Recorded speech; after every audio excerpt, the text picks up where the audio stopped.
গাঁজাসহ 2 মহিলা আটক। পূর্ব আগরতলা থানার ওসি জানান, মঙ্গলবার বিকালে গোপন সংবাদের ভিত্তিতে জানতে পারেন যোগেন্দ্রনগর রেল স্টেশনকে ব্যবহার করে কিছু লোক বহির্রাজ্যে গাঁজা নিয়ে যাবে। সেই সংবাদের উপর ভিত্তি করে পূর্ব আগরতলা থানার পুলিশের একটি দল যোগেন্দ্রনগর রেল স্টেশনে ছুটে যায়।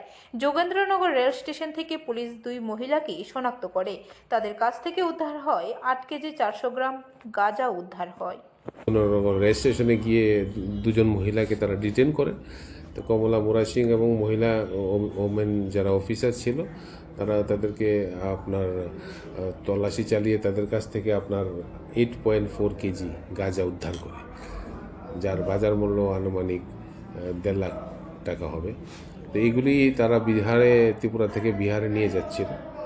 তো তাদের সঙ্গে একটা বড় চক্র জড়িত আছে, যারা এখানে বিভিন্ন ধরনের মহিলা, শিশু প্লাস অন্যদের ব্যবহার করে গাঁজা নিয়ে যাওয়ার চেষ্টা করে। স্পেসিফিক একটা NDPS একটা কেস নিয়ে আমরা তদন্ত শুরু করেছি। খুব শীঘ্রই আমরা অন্যদেরও গ্রেপ্তার করতে সক্ষম হব। ব্যুরো রিপোর্ট, খবর ত্রিপুরা।